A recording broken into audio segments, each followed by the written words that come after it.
Hello students, welcome you all. Starting with the next topic, that is simple harmonic motion. It's mine one of the favorite topic अगर देखा जाएगा तो अब तक हम mechanics पढ़ते आ रहे हैं from 11th standard. Almost mechanics के सारे कंसेप्ट हमारे एंट्रेंस पॉइंट ऑफ व्यू खत्म हो चुके हैं. ये हमारा लास्ट इंपॉर्टेंट टॉपिक है मैकेनिक्स. देन फिर हम वेव्स के साथ आगे बढ़ेंगे, वेव्स इन थर्मोडायनामिक्स के साथ. ठीक है. So basically what is actually में सिंपल हार्मोनिक मोशन, एक एक चीज डिटेल में पढ़ेंगे from entrance point of view. So ध्यान देना बच्चों. ठीक है. अगर हम गवर्नमेंट टेक्स्ट बुक की बात करेंगे तो it's in 12th standard chapter number 5. ठीक है.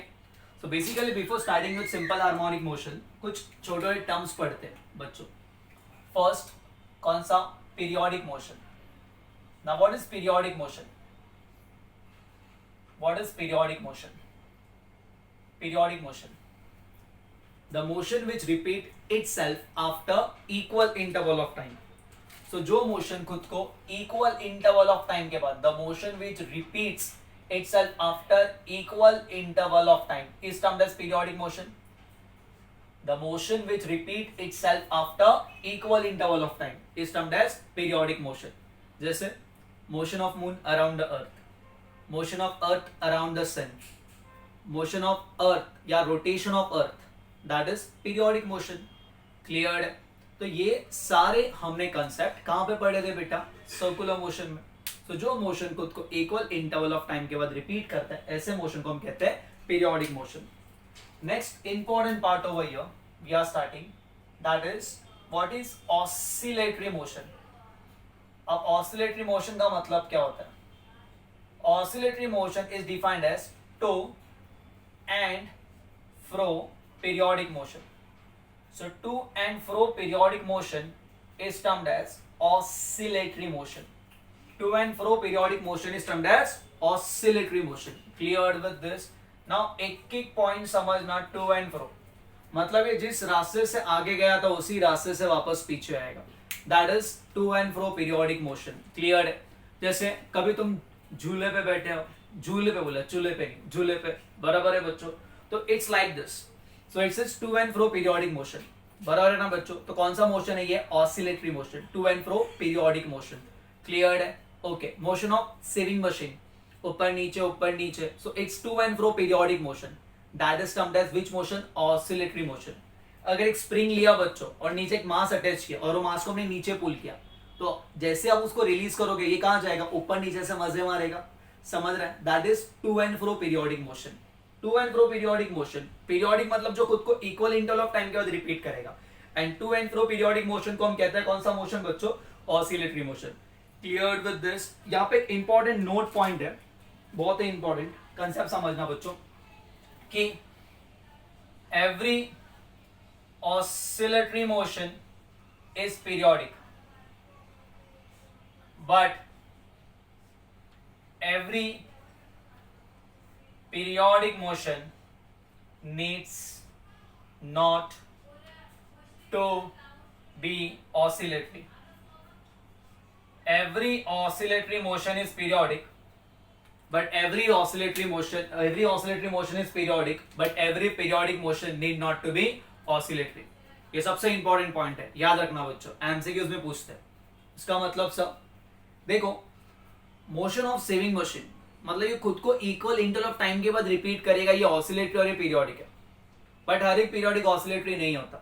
एग्जांपल, ऑसिलेटरी होने के लिए ये जिस रास्ते से आगे गया था उसी रास्ते से अगेन पीछे आना चाहिए. बराबर है? अब मोशन ऑफ मून या motion of earth around the sun अगर देखा जाएगा, बराबर है ना बच्चों, या रोटेशन ऑफ अर्थ की बात करेंगे तो ये पीरियोडिक है, बट ये ऑसिलेटरी नहीं है. क्योंकि देखो ना, अगर हम देखेंगे बेटा तो फॉर एग्जाम्पल ये हमारा सन है, बराबर है बच्चों, और ये अर्थ को जिस तरीके से घूम रहा है ना बेटा, सो क्या ये जिस अभी फॉर एग्जांपल जिस रास्ते से आगे जाएगा क्या उसी रास्ते से वापस पीछे आएगा क्या?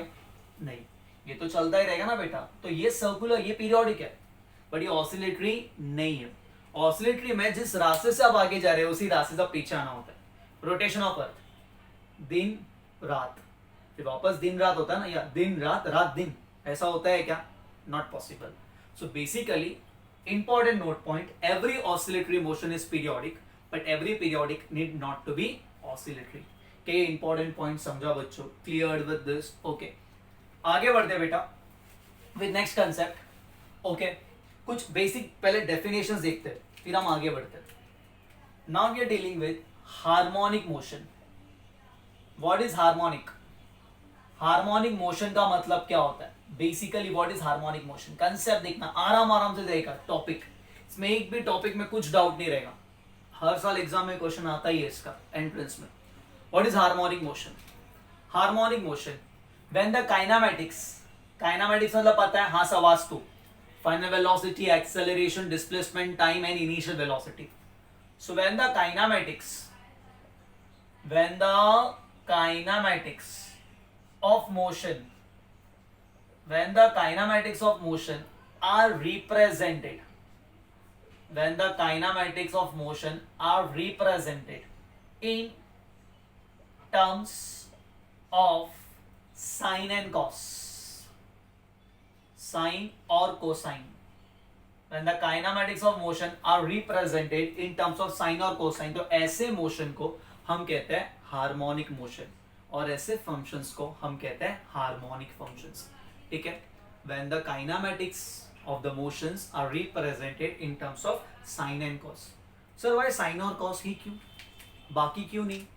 बाकी टेन भी कह सकते थे, बराबर है बच्चों, कॉट भी कह सकते थे। अब कंसेप्ट समझना आराम आराम से।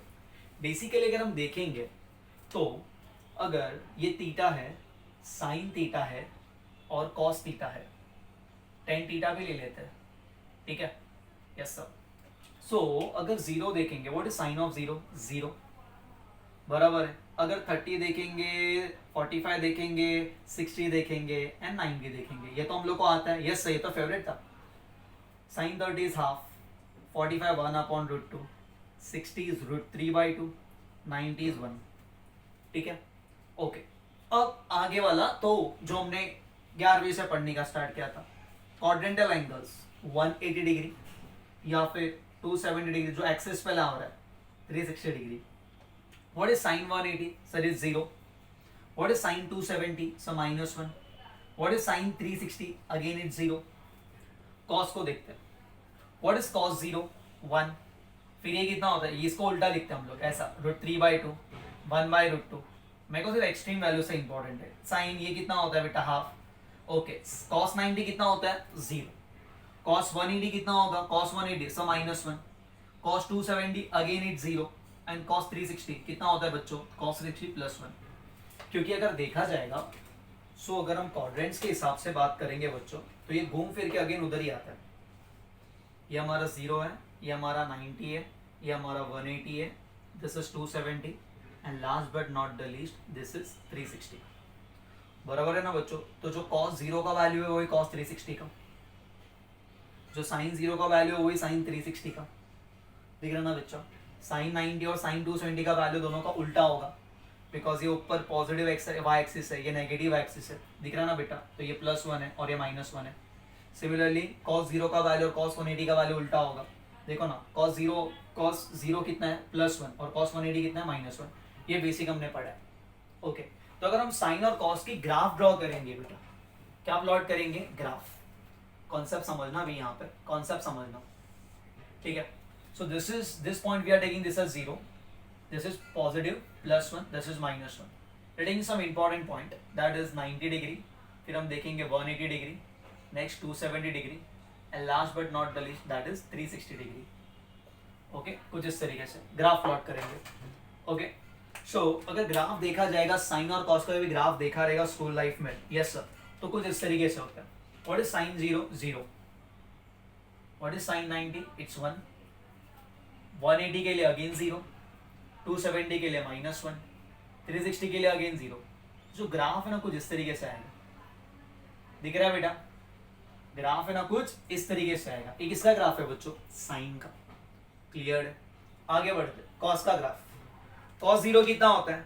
कॉस 0 होता है 1। तो कॉस 0 अगर 1 होगा तो ग्राफ कहाँ? यहाँ से स्टार्ट होगा। cos 90 पे कितना हो गया? 0। फिर cos 180 पे कितना होगा? -1। तो ये ग्राफ यहाँ से यहाँ तक पहुंचेगा, फिर अगेन 0, फिर अगेन कितना होगा? ये 360 पे। तो ये cos का ग्राफ है, बराबर है। मतलब 360 के बाद ये खुद को क्या करेगा? सेम टू सेम रिपीट करेगा, या आगे ऐसे बढ़ते जाएगा? मतलब साइन का वैसे ऐसे ऐसे ऐसे बढ़ते बढ़ते जाएगा, मतलब आफ्टर 360 डिग्री ये खुद को रिपीट कर रहा है, मतलब साइन और कॉस ही ऐसे दो ट्रिग्नोमेट्रिक फंक्शन है जो पीरियोडिक है, means they repeat itself after a equal face. Face क्या होता है वो आगे देखेंगे, बट अभी यहां पे आफ्टर इक्वल, बराबर है, एक इक्वल एंगल के बाद दिख रहा है ना बच्चों, कुछ एंगल के बाद दिख रहा है बेटा, वो खुद को क्या कर रहा है, रिपीट कर रहा है वैल्यूज को। शुरुआत कहां से हुई थी, जीरो, अगेन कहां से शुरुआत हो रही है, जीरो, दिख रहा है बच्चा, जीरो। सिमिलरली शुरुआत कहां से हुई थी, वन, अगेन 3 से 1 से, अगेन यही सेम साइकिल क्या हो रहा है, इट रिपीट्स, मतलब ये दोनों क्या पीरियोडिक है। बट अगर हम 10 को देखेंगे, 10 जीरो कितना होता है, जीरो, बट 1090 क्या होता है, नॉट डिफाइंड, मतलब ये ग्राफ है ना अपना डिसकंटिन्यूअस है।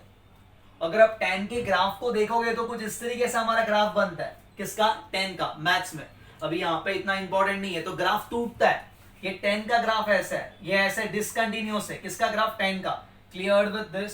सो 10 is not a continuous function, तो बेसिकली हमारा साइन और कॉस यही कंटिन्यूअस भी है और ये पीरियोडिक भी है। Clear with this? इसीलिए हम लोग हार्मोनिक के लिए हमेशा दो टर्म्स अप्लाई करते हैं, एक कौन सा, साइन और एक cos, because they are periodic and continuous. And जब हमारा kinematic, that is velocity, acceleration या displacement, they are express in terms of sine और कॉस, तो ऐसे मोशन को हम कहेंगे हार्मोनिक मोशन। एनी डाउट हो भैया, अब तक कुछ डाउट है? नाउ बेसिकली कैसे रिप्रेजेंट हो रहा है, यहां पे ध्यान देना। अभी जैसे फॉर एग्जांपल अगर हम पेंडुलम को देखेंगे, so pendulum is also an oscillatory motion, to and fro, जिस रास्ते से आगे जा रहा था उसी रास्ते से अगेन पीछे आ रहा है, हम भी जिस रास्ते से आगे जा रहे हैं उसी रास्ते से पीछे आ रहा है। So this is which motion, oscillatory motion, also termed as vibratory motion. Concept समझना, clear with this? Now basically ये रिप्रेजेंट कर रहा है, साइन और कॉस का graph is used to represent the motion, बराबर है, मतलब पेंडुलम का मोशन ऐसा नहीं है, पेंडुलम का मोशन ऐसा नहीं है, द ग्राफ, बराबर है ना, इसका जो ग्राफ है that is represented by sine और कॉस टर्म। सर कंफ्यूज हो रहा है, एक्सप्लेन करता हूं, सुन। ये क्या है, स्टार्ट हो रहा है, दिस इज मेन पोजीशन, अब यहां पे गया, अब यहां पे आया, अब यहां पे गया, ऐसे कुछ हो रहा है। तो दिस इज 0 +1 0 -1 0। देखो ना साइन का ग्राफ एक्सप्लेन किया, मतलब इसका जो displacement it is express in terms of sign graph, दिख रहा है ना, 0 +1 0 -1 0। वैसे अगर यहां से शुरुआत होती है, जैसे आप स्विंग पे बैठते हो झूले पे, तो पीछे जाओगे, बराबर है। सो अगर हम देखेंगे इसको -1, या फिर इसको यहां से शुरुआत होती है, तो इसको अगर देखेंगे -1, फिर कहां पे आएगा 0, फिर कहां पे आएगा +1, फिर क्या आएगा 0, फिर क्या आएगा -1। मतलब अगर आप एक्सट्रीम पोजीशन से स्टार्ट करोगे तो ये ऐसा कॉस का ग्राफ आएगा, बराबर है, और मेन से स्टार्ट करोगे तो किसका ग्राफ आएगा, साइन। मतलब बेसिकली मोशन ऐसा ऐसा नहीं जा रहा है, बराबर है बच्चों, इसके जो काइनेमैटिक्स है वो हम साइन और कॉस के टर्म्स में एक्सप्रेस कर रहे हैं। Clear with this? And when the kinematics are express in terms of sine और कॉस, तो ऐसे मोशन को हम कहते हैं हार्मोनिक मोशन। अगर हमारा हार्ट बीट की बात करेंगे, अगर आप कार्डियोलॉजिस्ट के पास कभी गए हो, ठीक है, या फिर आपने ईसीजी एंड ऑल देखा रहेगा, तो कुछ हमारे ग्राफ भी ऐसे ही बनते हैं, वो साइन या कॉस ग्राफ के, सिस्टोल, डायसिस्टोल, बराबर है ना बच्चों, कॉम्प्रेशन, एक्सपांशन, ऐसा कुछ होता है ना। Clear with this? हार्ट धक-धक, सॉरी लब-धक, ठीक है ना, तो क्या हमारा हार्ट ऐसा ऐसा जाता है, नहीं, उसका जो ग्राफ है that is represented like this, बराबर है। क्या हो गया, ये रेस्ट पे 0, एक्सपांड हो गया +1, अगेन 0, कॉन्ट्रैक्ट हो गया -1 0, एक्सपांड +1 0 -1। Clear with this? मतलब the graph are used to represent it, समझा बच्चों? तो बेसिकली क्या होता है, हार्मोनिक का मतलब क्या होता है, when the kinematics are expressed in terms of sine और cos, so ऐसे मोशन को हम कहेंगे हार्मोनिक मोशन। साइन और कॉस क्यों, बिकॉज यही पीरियोडिक है और यही कंटिन्यूस है, ये खुद को आफ्टर इक्वल एंगल रिपीट कर रहा है, आफ्टर इक्वल टाइम खुद को रिपीट करेगा। Clear with this? तो ये 3 इंपॉर्टेंट पॉइंट समझा आपको, क्लियर विद दिस? ओके, और motion is not like this, the बोलो बच्चों, motion is not like this, graphs it is the graph which is used to represent the motion is like this. समझा बच्चा? Clear with this? तो ये तीन important basic terms थे किसके? Simple harmonic motion के. Now I am starting with the main concept that is simple harmonic motion. Basically अगर हम लोग को ये समझ गया तो सिंपल हार्मोनिक मोशन हम इजीली समझ लेगा. ठीक है, तो स्टार्ट करते हैं बेटा. व्हाट इज एक्चुअली में सिंपल हार्मोनिक मोशन? ठीक है, अब basically before starting with simple harmonic motion एक है ना डायग्राम बहुत ज्यादा इंपॉर्टेंट है. ये डायग्राम समझेगा ना तो ही अपने को आगे का पूरा कॉन्सेप्ट समझेगा. देखो कंसेप्ट समझा बहुत इंपॉर्टेंट है. ये दिखता है ना बहुत इजी है, नाम सिर्फ दिया है सिंपल हार्मोनिक मोशन, लेकिन काम है ना एकदम अलग ही है. Clear with this? हम क्या ले रहे हैं? कंसेप्ट समझना.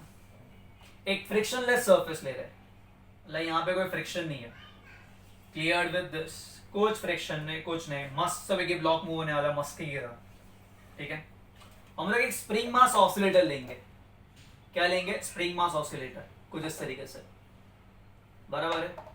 एक ब्लॉक है, ये ब्लॉक का मास है m and it is connected with the help of spring, कुछ इस तरीके से.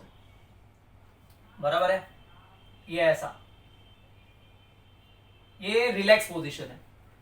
हमने इसको बाहर खींचा, सपोज यहां से यहां तक. ठीक है, हमने उसको कहां खींचा? बाहर खींचा. क्लियर है? तो क्या हो गया? मतलब ये स्प्रिंग क्या होगा सर? ये स्प्रिंग एक्सपांड होगा. बराबर है ना बच्चों? इसमें एलोंगेशन आएगा स्प्रिंग में, मतलब कुछ इस तरीके से. इट्स लाइक दिस, एलोंगेशन आएगा, खिंचाव आएगा. बराबर है? अब हमने क्या किया? हमने इसको यहां से रिलीज किया. अब जैसे ही रिलीज करोगे ये अगेन कहां आएगा? अंदर आएगा यहां तक. समझ रहे हैं? कुछ इस तरीके से अगेन ही कहां आएगा? अंदर आएगा. कंसेप्ट समझना बच्चों. Clear with this? It's like this. Yes sir. मतलब अभी क्या हो गया? अभी ये स्प्रिंग कॉम्प्रेस हो गया है. It's like this. बराबर है? एंड अगर ये फ्रिक्शनलेस है तो क्या करेगा? It will perform the same set of motion again and again. मतलब ये कौन सा मोशन हो गया? It is termed as simple harmonic motion, oscillatory motion. Concept समझना भी इंपॉर्टेंट पॉइंट. ये जो पोजीशन था ना बेटा, ये उसको अगर हम देखेंगे तो ये पोजीशन को हम लोग कहेंगे कौन सा position? Mean position, relax position. यहाँ पे उसके अंदर खींचाव नहीं है, एक्सटेंशन नहीं है. Clear with this? कंसेप्ट समझना. ठीक है, फिर हमने क्या किया? हमने उसको यहां से यहां तक खींचा. इसको हम कहते हैं पॉजिटिव एक्सट्रीम पोजीशन. कौन सा? Positive extreme position. Clear with this? Positive extreme position. फिर रिलीज के अंदर की तरफ आ रहा है. बराबर है? ब्लॉक. ठीक है, तो ये होता है नेगेटिव एक्सट्रीम पोजीशन. कौन सा position? Negative extreme position. 3 important position हम लोग देख रहे हैं बेटा. Clear with this? Okay, concept समझना क्या कहते हैं, किस तरीके से. ठीक है, ये भी इतना ही रहेगा. ठीक है, इसको थोड़ा और अंदर लेके जाते हैं ताकि दोनों का मतलब ये पोजीशन सेम मिले हम लोग को. इसको और थोड़ा अंदर लेके जाता हूं मैं ताकि डिस्टेंस सेम मिले. That's it. क्लियर है? Okay, just want to explain the concept over. ये कॉन्सेप्ट समझेगा ना बस खत्म हो गया. ऑसिलेशन फिर आगे मस्के की तरह रहेगा. ठीक है? ओके, ऑलमोस्ट इक्वल लग रहा है. ठीक है, नाउ एट दिस पोजीशन जो हमारा डिस्प्लेसमेंट था वो कितना था? 0 था. कितना था? 0. अब सर जो बात कर रहे हैं ना वो बात करने वाले about simple harmonic motion. Now definition of simple harmonic motion. हमारा सिंपल हार्मोनिक मोशन दो टाइप के, एक होता है लीनियर सिंपल हार्मोनिक मोशन और एक होता है angular simple harmonic motion.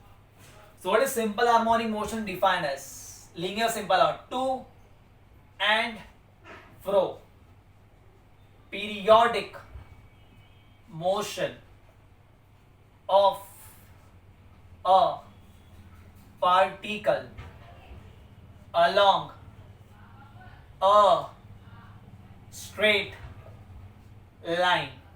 To and fro periodic motion of a particle along a straight line in which restoring force, in which restoring force acting on the particle is directly proportional to displacement, and is always directed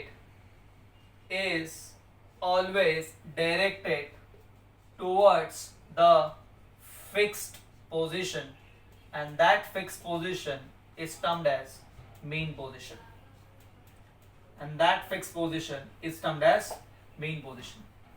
इसको कहते हैं हम simple harmonic motion. To and fro periodic motion of a particle along a straight line, और ये linear SHM है. कौन सा है? Linear. To and fro periodic motion of a particle along a straight line in which the restoring force. Now what is the restoring force? The force which bring back the body to its equilibrium position is termed as restoring force. ये वो force है जो body को again उसके equilibrium position पे लेके आता है. जैसे फॉर एग्जांपल अगर ये रबर है, बराबर है बच्चों, इसके अंदर खींचा आया, अब मैं रिलीज करूंगा तो कहां जा रहा है? जहां से हमने उसको डिस्प्लेस किया था वहीं पे जा रहा है. तो दैट इज टर्म्ड एज कौन सा फोर्स? रीस्टोरिंग फोर्स, जो अगेन बॉडी को उसके इक्विलिब्रियम पोजीशन पे लेके जाता है. बराबर है. सो यहाँ पे क्या कहा है? सब एक पॉइंट यहाँ पे समझ में नहीं आया. आपने कहा कि जो रीस्टोरिंग फोर्स है वो बॉडी को अगेन उसके इक्विलिब्रियम पोजीशन में लेके जाएगा. Yes sir. मतलब सर आपने अगर इसको यहां से यहां तक खींचा था और जब रिलीज करोगे तो ये यहां से यहां तक आना मांगता है, because restoring force will try to bring back the body to its equilibrium position. Sir ये तो समझा. तो सर ये रिश्ता क्या कहलाता है? मतलब यहां से यहां तक आया वो तो समझा. इट इज बिकॉज ऑफ यहां से यहां तक क्यों आ रहा है? बिकॉज कोई तो रीस्टोरिंग फोर्स इसको अंदर लेके आ रहा है. तो ये रिश्ता क्या कहलाता है? यहां से यहां तक क्यों आया? कौन सा फोर्स है? बेटा मैंने क्या कहा, ये फ्रिक्शनलेस सरफेस है. अगर फॉर एग्जाम्पल हम भागते भागते रहेगा, क्या डायरेक्टली रुकने वाला है क्या? नहीं. After some time. क्यों? Inertia. A body at rest continues to be in a state of rest and a body in motion continues to be in a state of motion. क्यों? इनर्शिया हमारे body के अंदर का property, the inherent property by virtue of which body continues to be in a state of rest or of motion. मतलब जब तुम यहां से यहां तक देखोगे तो ये मोशन में था, तो क्या यहीं पे रुकेगा? नहीं. तो ये रिश्ता इनर्शिया का कहलाता है. सो ये आगे क्यों आ रहा है? यहां से यहां तक इनर्शिया. अब रिस्टोरिंग फोर्स को बोलेगा चल भाग, यहां से यहां तक रिस्टोरिंग फोर्स लेके inertia, restoring force inertia, restoring force inertia, और ये करते करते रहेगा और ये मजे मारते रहेगा. समझ रहे बच्चों? तो that is the concept. Clear with this? एक एक पॉइंट समझना यहाँ पे. to and fro periodic motion of a particle along a straight line in which restoring force, the force which bring back the body to its equilibrium position acting on the particle is directly proportional to displacement. हाँ ये point important है. अब देखना, अब इसमें ना थोड़ा सा खिंचाव है. रिस्टोरिंग फोर्स क्या है? कम है. खिंचाव बड़ा, रिस्टोरिंग फोर्स बड़ा और बड़ा, रिस्टोरिंग फोर्स और बड़ा और बड़ा. मतलब जितना ज्यादा खिंचाव आ रहा है आएगा उतना ज्यादा रिस्टोरिंग फोर्स आएगा. मतलब जितना आप खींचोगे उतना चटका लगेगा ना यहाँ पे जब छोड़ोगे तो. मतलब जितना ज्यादा खींचा उतना ज्यादा रिस्टोरिंग फोर्स. ये पॉइंट समझा? मतलब यहाँ पे यही लिखा है सर ने कि the restoring force is directly proportional to displacement. The restoring force is directly proportional to displacement. जितना ज्यादा खींचाओ उतना ज्यादा रिस्टोरिंग फोर्स, जितना कम खींचाओ उतना कम रिस्टोरिंग फोर्स. तो बेसिकली यहाँ पे फर्स्ट पॉइंट तो मुझे ये मिल रहा है डेफिनेशन में, F is directly proportional to displacement and the restoring force is always directed towards a fixed position and that fixed position is termed as mean position. देखो जब हमने ब्लॉक को ऐसे खींचा था तो जो डिस्प्लेसमेंट था वो इस डायरेक्शन में था. सपोज हम x लेंगे या जो भी लेना है, बट रिस्टोरिंग फोर्स ये स्प्रिंग को क्या कर रहा है? वापस पीछे लाने का ट्राई कर रहा है. मतलब रिस्टोरिंग फोर्स इस तरफ काम कर रहा है. That is F. Clear with this? कुछ डाउट है? अब वहीं पे ये ब्लॉक को हमने ऐसा प्रेस किया, रिस्टोरिंग फोर्स बोलेगा मुझे बाहर लेके जाने का. मतलब रिस्टोरिंग फोर्स ऐसे काम कर रहा है. दिख रहा है बेटा? And displacement is along negative x axis. मतलब आपने यहां और यहां से क्या देखा कि डिस्प्लेसमेंट का डायरेक्शन एंड रीस्टोरिंग फोर्स का डायरेक्शन कैसा है सर, ऑपोजिट है। मतलब डिस्प्लेसमेंट एंड रीस्टोरिंग फोर्स में एंगल कितना होगा 180 डिग्री।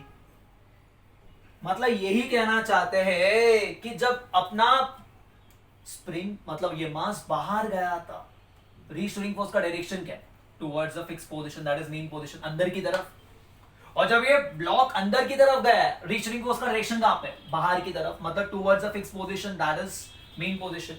मतलब the restoring force is always directed towards the fix position and it is always opposite to that of displacement.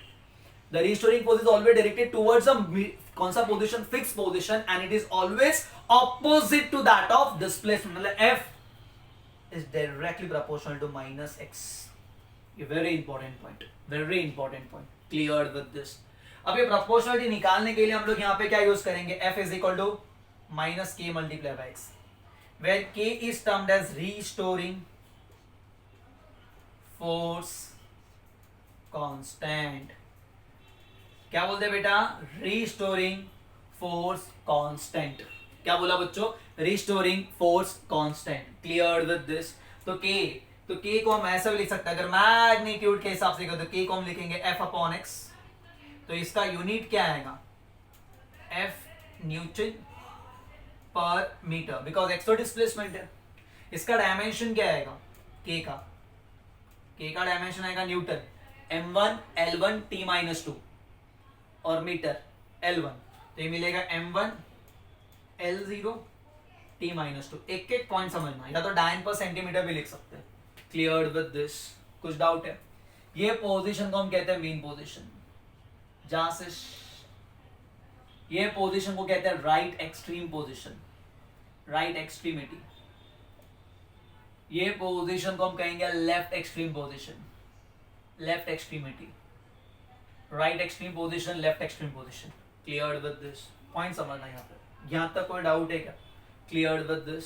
What is simple harmonic motion, linear SHM. Angular के पास बाद में जाएंगे, angular में force नहीं आएगा, टर्व आएगा, वो देखेंगे धीमे धीमे। अब लीनियर एसएचएम का मतलब क्या होता है, define as to and fro periodic motion of a particle along a straight line in which restoring force acting on the particle is directly proportional to displacement and is always directed towards the fix position and that fix position is termed as mean position. f is directly proportional to -x।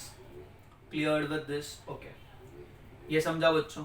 Clear with this. एक किसकी बात हो रही है बच्चों, के की बात हो रही है। अब इसका ना फोर्स, जब भी कोई हमारे ऊपर फोर्स अप्लाई करता है हम क्या चिल्लाते हैं, ma, that is mass into acceleration. So can write ma is equal to minus के मल्टीप्लाई बाय एक्स। चलो माइनस छोड़ो, मैग्नीट्यूड के हिसाब से लिख रहे, बराबर है ना बेटा? Clear with this. तो हम ये लिख सकते कि a is equal to k up, यार चलो माइनस ले लेते हैं, माइनस के upon M multiply by x. तो a is directly proportional to -x। k तो खुद कांस्टेंट है, रिस्टोरिंग फोर्स कांस्टेंट है, m तो मास है, ये भी कांस्टेंट है। Clear with this. तो बेसिकली है ना, जब भी अगर एसएचएम की बात हो रही है, सिंपल हार्मोनिक मोशन या लीनियर एसएचएम की बात हो रही है, तो याद रखने का f is directly proportional to -x है, a is directly proportional to -x। मतलब जैसे हम लोग का एक आइडेंटिटी होता है दैट इज कॉल्ड एज गंदे फोटो वाला आधार कार्ड, वैसे इसका ये आइडेंटिटी है। सो ये इसका आधार कार्ड है। क्या है ये? इसका आधार कार्ड। किसका आधार कार्ड है बेटा? एसएचएम का। तो एसएचएम का आधार कार्ड क्या होता है? या तो acceleration is directly proportional to -x, या तो force is directly proportional to -x। That is the Aadhaar card of SHM. Clear with this? ये पॉइंट समझा क्या? ओके, अब देखना धीमे धीमे एक कॉन्सेप्ट क्लियर कर रहा हूं। सर आप ये स्प्रिंग को यहां से यहां तक खींच सकते हैं, इसके आगे खींचा तो स्प्रिंग तार बनेगा, स्प्रिंग तार बनेगा, इलास्टिक उसका खत्म होगा, अगेन रिस्टोरिंग फोर्स नहीं काम करेगा, खत्म हो गया। तो यहां तक तो maximum displacement from the mean position को हम लोग कहेंगे एम्पलीट्यूड। मतलब यहां पे x का वैल्यू कितना होगा, a plus a। Amplitude, the maximum displacement from the mean position, कितना मैक्सिमम डिस्प्लेस कर सकते हो आपको मेन पोजीशन से, that is termed as amplitude. Clear with this? कुछ डाउट है यहाँ पे? सिमिलरली यहाँ पे लेफ्ट एक्सट्रीम, यहाँ पे x का वैल्यू कितना होगा, x का वैल्यू होगा -a। कितना होगा? -a। मतलब maximum displacement from the mean position is termed as amplitude. Clear with this? Okay, तो यहाँ पे डिस्प्लेसमेंट क्या रहेगा, प्लस है, राइट साइड में, और लेफ्ट साइड में क्या रहेगा, माइनस है। एम्पलीट्यूड हमेशा पॉजिटिव रहता है क्योंकि डिस्टेंस होता है, कंसेप्ट समझना। बट डिस्प्लेसमेंट है ना, इसको हम मीन ले रहे हैं, ओरिजिन ले रहे हैं। Clear with this? ओके। अब ध्यान देना बच्चों, कंसेप्ट समझना यहाँ पे। अगर फॉर एग्जाम्पल हमने इसको शुरुआत की थी, यहाँ से डिस्प्लेस किया था, तो ये ऐसे ऐसे मूव हो रहा है। मतलब आप देख रहे हो एक ऐसा पॉइंट आ रहा है, यहाँ पे वेलोसिटी क्या हो रहा है, 0। फिर ऐसे यहाँ पे वेलोसिटी ज्यादा रहता है, अगेन क्या हो रहा है, वेलोसिटी 0। मतलब देख रहे हो बच्चों, कंसेप्ट समझना है यहाँ पे। तो ये पॉइंट पे वेलोसिटी क्या हो रहा है, 0। फिर वेलोसिटी यहाँ पे जो बीच में रहेगा ना, तो वेलोसिटी मैक्सिमम रहेगा। फिर अगेन क्या होता है, 0। कुछ इस तरीके से चल रहा है, ठीक है। सो बेसिकली यहाँ पे वेलोसिटी क्या होगा, 0 एट एक्सट्रीम पोजिशन। यहाँ पे वेलोसिटी क्या होगा, 0। यहाँ पे वेलोसिटी क्या रहेगा, मैक्सिमम। यहाँ पे एक्सेलरेशन क्या रहेगा, मैक्सिमम। वो मैं प्रूफ करके दूंगा, क्योंकि मैक्सिमम चेंज इन वेलोसिटी आ रहा है। यहाँ पे वेलोसिटी 0 हो रहा है ना, आगे की तरफ बढ़ रहा था, एक्सेलरेशन उसको क्या कर रहा है, रोक के पीछे की तरफ भेज रहा है। मतलब यहाँ पे एक्सेलरेशन क्या है, मैक्सिमम। यहाँ पे एक्सेलरेशन क्या है, 0, क्योंकि इससे ज़्यादा वेलोसिटी नहीं हो सकता। This is maximum velocity. और जब भी वेलोसिटी अपने मैक्सिमम लेवल पे पहुंचता है ना, तो आप उसको और एक्सेलरेट नहीं कर सकते। देखा रहेगा ना बेटा। तो यहाँ पे एक्सेलरेशन 0 है, यहाँ पे एक्सेलरेशन क्या है, अगेन मैक्सिमम, बराबर है। अगर यहाँ पे वेलोसिटी मैक्सिमम है, लिखता हूँ मैं यहाँ पे, अगर यहाँ पे वेलोसिटी 0 है, यहाँ पे वेलोसिटी मैक्सिमम है, और यहाँ पे वेलोसिटी 0 है, यहाँ पे एक्सेलरेशन क्या है, एक्सेलरेशन मैक्सिमम है, यहाँ पे एक्सेलरेशन क्या है, 0 है, और यहाँ पे एक्सेलरेशन क्या है, अगेन मैक्सिमम है, बराबर है। Yes sir. अगर यहाँ पे वेलोसिटी 0 है, तो यहाँ पे काइनेटिक एनर्जी क्या होगा, 0। यहाँ पे काइनेटिक एनर्जी क्या होगा, मैक्सिमम, क्योंकि वेलोसिटी मैक्सिमम है। यहाँ पे काइनेटिक एनर्जी क्या होगा, 0। यहाँ पे पोटेंशियल एनर्जी मैक्सिमम होगा, यहाँ पोटेंशियल एनर्जी क्या होगा, 0, बिकॉज डिस्प्लेसमेंट 0 है, एक्स इक्वल टू 0। सर क्या फालतू मोशन है, बराबर है। अगर हम ये दो अलग अलग, दो डिफरेंट पॉइंट्स लेंगे, ये एक पॉइंट लेंगे और ये एक पॉइंट लेंगे, दिख रहा है, हाँ सर, तो इसका डिस्प्लेसमेंट डिफरेंट है, इसका डिस्प्लेसमेंट डिफरेंट है। यहाँ पे कुछ और वेलोसिटी से जा रहा है, यहाँ पे कुछ और वेलोसिटी से जा रहा है, यहाँ पे कुछ और एक्सेलरेशन है, यहाँ पे कुछ और एक्सेलरेशन है, यहाँ से लेके यहाँ तक जाने को टाइम कुछ और लग रहा है, यहाँ से लेके यहाँ तक जाने को टाइम कुछ और लग रहा है। सर सिर्फ नाम सिंपल हार्मोनिक मोशन है, बट सबसे कॉम्प्लेक्स मोशन है। सिर्फ नाम सिंपल हार्मोनिक मोशन है, बट सबसे कॉम्प्लेक्स मोशन है। तो नो वरी। तो फिजिक्स ने क्या किया, फिजिक्स वाले लोग काम आसान करते हैं। बुक भले कितना डिफिकल्ट हो चलता है, बट काम आसान करने का कंसेप्ट क्या, तो उन्होंने बोला कि छोड़ो कुछ तो सोचते इसके बारे में, इतने कॉम्प्लेक्स मोशन को थोड़ा इजी बनाते। कैसे बनेंगे? आपको सबसे अच्छा कौन सा मोशन आता है? सर यूनिफॉर्म सर्कुलर मोशन, 12वीं का। हाँ क्यों? Uniform circular motion, motion of the particle along the circumference of a circle with constant speed. हाँ, v equal to r omega, at every point velocity is constant, that is equal to r omega and it is direction tangential। यहाँ पर तो change हो रहा है ना। हाँ, second acceleration, centripetal acceleration, a is equal to r omega square, अंदर की तरफ, बराबर बराबर। मतलब सबसे इजी मोशन था यूसीएम, एवरी पॉइंट पे वेलोसिटी कांस्टेंट, एवरी पॉइंट पे एक्सेलरेशन कांस्टेंट। हाँ या ना? Yes sir. ये कॉम्प्लेक्स है। तो फिजिक्स ने क्या किया, क्यों ना हम एसएचएम को यूसीएम के टर्म्स में कन्वर्ट करने का ट्राई करें। क्यों ना हम एसएचएम को यूसीएम के टर्म्स में कन्वर्ट करने का ट्राई करें, उसको उसमें कन्वर्ट कर दे ताकि कुछ इजीली पढ़े ना। तो उन्होंने ये देखा, ये मैं एक्सप्लेन करूंगा आगे के लेक्चर में एक एक पॉइंट, अब सिर्फ बता रहा हूं। उन्होंने ये ऑब्जर्व किया कि एसएचएम है ना, वो यूसीएम का परछाई है। मतलब एसएचएम अगर इंग्लिश में कहेंगे तो SHM is a projection of UCM. SHM UCM का परछाई है। मतलब अगर फॉर एग्जांपल, अगर देखो, अगर आप ये देखना बच्चों, अगर ये मार्कर को देख रहे हैं, ये मार्कर सर्कुलर मोशन परफॉर्म कर रहा है, तो अगर इसका शैडो, इसका परछाई पीछे की तरफ देखोगे तो वो क्या परफॉर्म कर रहा है, वो ऐसे ऐसे जाएगा। अगर ये मार्कर इस तरीके से परफॉर्म कर रहा है ना बच्चों, ये मार्कर क्या परफॉर्म कर रहा है, ये मार्कर परफॉर्म कर रहा है बच्चों क्या, यूनिफॉर्म सर्कुलर मोशन। तो उसका जो परछाई आप पीछे देखोगे ना, वो क्या परफॉर्म करेगा, सिंपल हार्मोनिक मोशन। सो उन्होंने ये कहा कि SHM is a projection of UCM। SHM is a projection of UCM। मतलब इतना बड़ा पढ़ने से अच्छा हम क्या करते हैं, इतना कॉम्प्लेक्स पढ़ने से अच्छा क्यों ना ये काइनेमेटिक्स को, ये टर्म्स को UCM के टर्म्स में पढ़ने का स्टार्ट करते, तो क्या इजीली होगा। और इसलिए कंसेप्ट यहाँ पे ये किया उन्होंने, कंसेप्ट समझना बच्चों। अगर हम UCM की बात करेंगे, UCM की बात करेंगे तो वहां पे A का वैल्यू क्या था, in uniform circular motion what is A का value, acceleration that is equal to omega square, और साथ में क्या था R और माइनस, यही था ना, क्लियर विद दिस। तो इसीलिए उन्होंने क्या किया, UCM को SHM में कन्वर्ट करने के लिए, मतलब दोनों को रिलेट करने के लिए, ये जो टर्म था K अपॉन M को उन्होंने बोला omega square is equal to K upon M, such that omega का वैल्यू बोला कि let omega is equal to K upon M, या K is equal to M multiply by omega square, ये terms में कहा कि हम लोग को ये इंपॉर्टेंट है, such that omega is equal to K upon M। वहां पे ओमेगा को हमने क्या कहा था, वहां पे हमने ओमेगा को कहा था एंगुलर वेलोसिटी, और यहां पे हम लोग एंगुलर क्या कहेंगे उसको कहेंगे एंगुलर फ्रीक्वेंसी।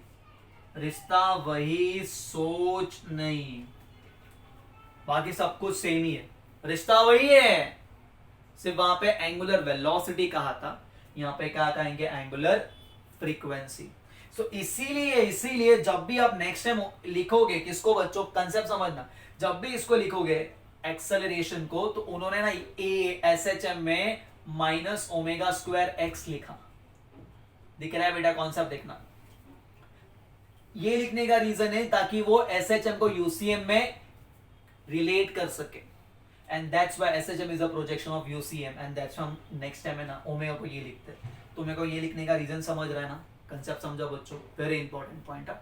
क्यों ऐसा लिखा, सिर्फ बुक में दिया है let omega square equal to omega equal to under root of K by M, where K is termed as force constant, M का मतलब क्या होता है, मास, ओमेगा का मतलब एंगुलर फ्रीक्वेंसी, बट क्यों, ये रीजन है। पॉइंट समझा बच्चों, clear with this, okay. So basically अब ये किस तरीके से प्रोजेक्शन है, ये आगे आगे लेक्चर्स में उन लोग को आराम से समझेगा, भी सिर्फ ये याद रखने का कि SHM UCM का परछाई है, ठीक है। सो कंसेप्ट समझा बच्चों, कौन सा definition, the linear simple harmonic motion, force and displacement का डायरेक्शन कैसा रहता है, हमेशा ऑपोजिट में रहता है, क्लियर विद दिस। कुछ डाउट है यहाँ पे बच्चों? अगर बेसिकली अगर हम लोग यहाँ पे ग्राफ देखेंगे किसका, फोर्स का और डिस्प्लेसमेंट का, तो किस तरीके से आएगा, या एक्सेलरेशन और एक्स का ग्राफ देखो, या फोर्स और डिस्प्लेसमेंट का ग्राफ देखो, किस तरीके से आएगा। अगर ग्राफ देखेंगे बच्चों, यहीं पे ड्रॉ करते हैं एकदम सिंपल ग्राफ, तो कुछ ऐसा आएगा, ध्यान देना बेटा, इधर ग्राफ फिजिक्स इनकम्प्लीट है ना। तो अगर यहाँ पे डिस्प्लेसमेंट लिया और यहाँ पे एफ लिया, तो ग्राफ कैसे बनेगा, it is like this, it is like this, दिख रहा है ना बच्चों, F is equal to minus k x, मतलब F is directly proportional to minus x, मतलब y is equal to m x के फॉर्मेट में, जब m क्या है, स्लोप, यहाँ पे कांस्टेंट नहीं है ना, अगर कांस्टेंट नहीं रहेगा तो लाइन कहाँ से पास होता है, ओरिजिन से, बराबर है। और स्लोप क्या है यहाँ पे, नेगेटिव है, देखो ना माइनस आ रहा है, नेगेटिव स्लोप, तो ये जो लाइन का स्लोप रहेगा ना बेटा, वो रहेगा माइनस के, और a का ग्राफ भी रहेगा सेम, सिर्फ a के ग्राफ में स्लोप के प्लेस पे कौन आएगा, minus k by M, that's it, क्या आएगा, minus k by m, clear with this. तो यहाँ तक कोई डाउट है, क्लियर विद दिस, तो ये समझा बच्चों, ओके। अब आगे आगे धीमे धीमे बढ़ते हैं हम लोग, एक छोटा सा concept, we are going to study about differential equation. कौन सा equation, differential equation of linear SHM, बढ़िया समझा। अब देखो a को हमने क्या लिखा, माइनस ओमेगा स्क्वायर एक्स, अब मेन पोजीशन पे x का वैल्यू कितना था, 0, तो a का वैल्यू कितना था, 0, एक्सट्रीम पे एक x का वैल्यू मैक्सिमम है, तो एक्सेलरेशन भी क्या रहेगा, मैक्सिमम, ये आगे हम प्रूफ भी करने वाले हैं, ठीक है। अब यहाँ पे ना, before starting with differential equation of linear SHM, कुछ इंपॉर्टेंट पॉइंट्स देखते हैं, ठीक है। First, what is one oscillation, one oscillation का मतलब क्या होता है, in simple harmonic motion, in oscillatory motion, a particle perform same set of motion again and again, one such set is termed as oscillation, cleared with this, okay। और एक oscillation को जो time लगता है, the time required to complete one oscillation is termed as time period, time taken to complete one oscillation, बराबर है बच्चों, in oscillatory motion, in vibratory motion, a particle performs same set of motion again and again, same set of movement again and again. एक ही movement perform कर रहा है बार बार. One such set of movement, एक set of movement को हम बोलते हैं oscillation, and the time taken to complete one oscillation is termed as time period. तो उन्होंने पूछा है what is distance, ध्यान देना कुछ important points. Distance traveled in one oscillation. What is distance traveled in one oscillation? एक oscillation में कितना distance travel करेगा, कंसेप्ट समझना. एक oscillation का मतलब यहां ये ऐसा ना, that is one oscillation. यहां से शुरुआत हुई थी और वहीं पे खत्म होना चाहिए, या यहां से शुरुआत करो, ये one oscillation है, बराबर है. तो कितना distance travel किया रहेगा? Distance क्या है? स्केलर क्वांटिटी, कंसेप्ट समझना. यहां से यहां तक a क्योंकि मीन पोजीशन से लेके एक्सट्रीम का एम्पलीट्यूड होता है ना, बराबर है ना. तो यहां से लेके यहां तक ए कितना 4 है. अरे देखो ना, ए कितना होगा 4 है. तो distance travelled in one oscillation is equal to 4 है. Distance travelled in one oscillation is equals to 4 है. ये फर्स्ट पॉइंट समझा बच्चों, clear with this. Okay, what is displacement in one oscillation? Displacement in one oscillation कितना होगा? 0. Displacement का मतलब क्या होता है? It's a shortest distance between initial and final position. क्या यहां जहां से इसे शुरुआत की थी क्या वहीं पे खत्म हो रहा है? हाँ, तो displacement in one oscillation 0, distance 4 है.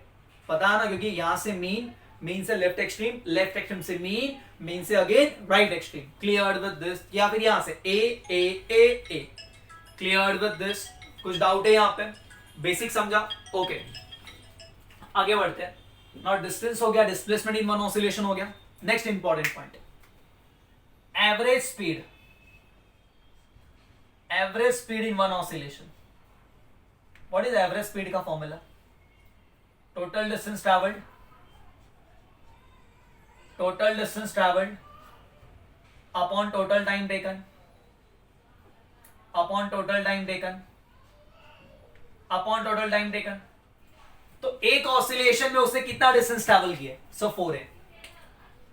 और उसको एक ऑसिलेशन कंप्लीट करने को कितना टाइम लगता है? बड़ो टी इज डिफरेंट, छोटो टी इज डिफरेंट. हाँ, ये पता है सर, आगे बढ़ो. हाँ, पता है ना, दैट इज इक्वल टू 4 है. क्या ये टी को हम ये लिख सकते हैं 2 पाई बाय ओमेगा? क्यों नहीं सर, बिंदास चलेगा ना बब्बा. Omega equal 2 pi by T, T equal 2 pi by omega. अरे वही का टर्म यहाँ पे यूज करने का जो यूसीएम में पढ़ा था, वही एसएचएम में यूज करने का है. एसएचएम परचा ही है यूसीएम का, इसलिए ये सविता बाबा की है हम लोग ने. ठीक है, बोलो. सो क्या मैं ये लिख सकता हूं, ये चूवंजा, ये चूचूजा, तो हम क्या लिखेगा? बोलो, 2a ओमेगा अपॉन पाई. ये इंपॉर्टेंट पॉइंट है. This is average speed in one oscillation. Next, average velocity in one oscillation.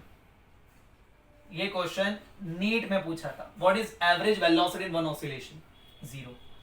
क्योंकि एवरेज वेलोसिटी मतलब total displacement in one oscillation upon time, लेकिन total displacement in one oscillation कितना है? 0. सो average speed in one oscillation कितना रहेगा? 0. बच्चों ये पॉइंट समझ रहा है तुम लोग को? Clear with this? कुछ डाउट है यहाँ पे? कंसेप्ट समझना आराम से. ये नीट में पूछा था. This question was asking NEET. ठीक है बेटा, 2020 है ना, गंदा साल, लास्ट ईयर 19. ठीक है, एवरेज वेलोसिटी हो गया. अब आगे देखना. Okay, path length. ये कुछ इंपॉर्टेंट टर्म्स है जो हमको आने मांगते हैं. Maximum displacement from the mean position is termed as amplitude. What is path length? Path length मतलब दो एक्सट्रीम पॉइंट्स के बीच का डिस्टेंस. बराबर है बच्चों, दो एक्सट्रीम पॉइंट्स के बीच का डिस्टेंस. मतलब बेसिकली ये एक्सट्रीम यहाँ पे, ये एक्सट्रीम यहाँ पे, तो इनके बीच का जो डिस्टेंस होता है, यहां से यहां तक a, यहां से यहां तक a, तो टोटल कितना हो गया? Path length is 2a. Distance in one oscillation is कितना है बेटा? 4 है. बराबर है. एंड पाथ लेंथ कितना होता है? 2 है. तो जब भी अगर क्वेश्चन में उन्होंने बोला है ना बेटा क्या कि पाथ लेंथ इज गिवन, तो उसको 2a लेने का, a नहीं लेने का. बराबर है. The path length of a particle performing simple harmonic motion 10 centimetre. So what is amplitude? 5 centimetre. Cleared with this? Okay. और यहाँ पे एक इंपॉर्टेंट पॉइंट लिखता हूं, दैट इज नोट पॉइंट. जो भी डिस्प्लेसमेंट होगा is always measured, displacement is always measured from mean position. Displacement is always measured from mean position. Displacement हमेशा कहां से मेजर करने का? mean position. पार्टिकल कहीं से भी शुरुआत होने दो, कोई फर्क नहीं पड़ता. Displacement is always measured from the mean position. Cleared with this? कुछ पॉइंट में डाउट है बच्चों तो समझा? Linear SHM, to and fro periodic motion of a particle along the straight in which restraining force acting on the particle is directly proportional to the displacement is already directed towards the fixed position. That fixed position is termed as mean position. Examples: motion of sieving machine, मतलब motion of sieving needle, motion of pendulum, मतलब for small linear displacement ये linear रहेगा, for small displacement बराबर है ना, तो ये कौन सा रहेगा? linear SHM रहेगा. बड़े के लिए angular रहेगा, वो देखेंगे आगे. ठीक है, बहुत से अलग अलग एग्जाम्पल्स है. ठीक है, चलो आगे बढ़ते हैं. ये कंसेप्ट समझा बच्चों? Clear with this? Okay, note it down. अब आगे क्या है ना बेटा, कुछ छोटा एक इंपॉर्टेंट पॉइंट, डिफरेंशियल इक्वेशन के साथ आगे बढ़ेगा. Differential equation of SHM. क्या बेटा? Differential equation of SHM. Now what is differential equation of SHM? Differential equation अब मैथ्स में टॉपिक पड़ेगा. Differential equation of SHM, derivative का टर्म रहता है, कांस्टेंट टर्म रहता है, फंक्शंस रहते हैं, बराबर है. कैसे? अब by definition of SHM F का वैल्यू कितना होता है? माइनस के मल्टीप्लाई बाय एक्स, बराबर है बच्चों. F is nothing but ma is equal to minus के मल्टीप्लाई बाय एक्स. ये पॉइंट समझा? Yes sir. सो ए का जो वैल्यू होगा वो क्या होगा? माइनस के upon M multiply by X. Any doubt होगा ये? सिंस वी नो दैट अभी हमने यहाँ पे देखा K upon M is equal to omega square, that is termed as angular frequency. Clear with this? Angular frequency, सिर्फ frequency नहीं बोलने का. फ्रीक्वेंसी मतलब number of revolutions per second, n equal to 1/t, time period का उल्टा. Angular frequency मतलब omega, रिश्ता वही, सोच नहीं, वही का टर्म यहाँ पे यूज किए. देखो ए का जो वैल्यू मिलेगा वो क्या मिलेगा बच्चों? Minus omega square multiply by x. Clear with this? यहाँ तक कोई डाउट है? No sir. अब ध्यान देना, वी हैव स्टडीड कि a is equal to dv by dt, rate of change of velocity with respect to time. Yes sir. और हमने वेलोसिटी को ये भी पढ़ा है, velocity can be written as dx by dt, rate of change of displacement with respect to time. देखो ना बेटा, so d by dt of dx by dt, इसको दोनों को लिखेंगे तो किस तरीके से लिखेंगे? d square x upon dt का स्क्वायर. चलेगा? सो a के प्लेस में क्या लिखेंगे? Therefore d square x upon dt का square is equals to minus omega square x. Finally we are having d square x upon dt का square plus omega square x is equals to 0. ये हमारा differential equation है. किसका बच्चों? Linear SHM का. कभी कभी एग्जाम में 2 मार्क के लिए पूछते हैं प्रूफ, मतलब find the differential equation of linear SHM. क्या है बेटा? d square x upon dt square plus omega square x equal to 0. d square x upon dt square plus omega square x equal to 0. Cleared with this? कुछ doubt है बेटा? Differential equation of linear SHM. ठीक है? Yes, इतना copy कर लो.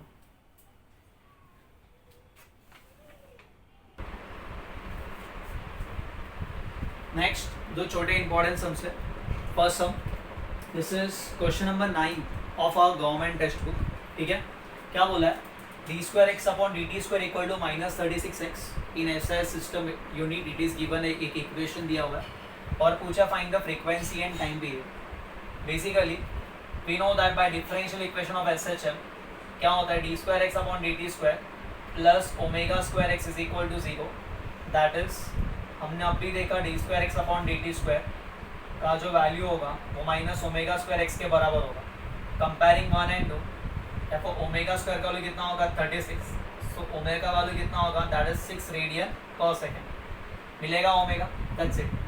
Now time period t is equal to that is 2 pi by omega, that is 2 pi. Omega का value कितना है बेटा? 6. That is equal to pi by 3 मिलेगा. पाई बाय 3 मतलब 3.142 बराबर है डिवाइडेड बाय 3. डिवाइड कर लेना. एंड फ्रीक्वेंसी एन का वैल्यू क्या होता है? 1/t.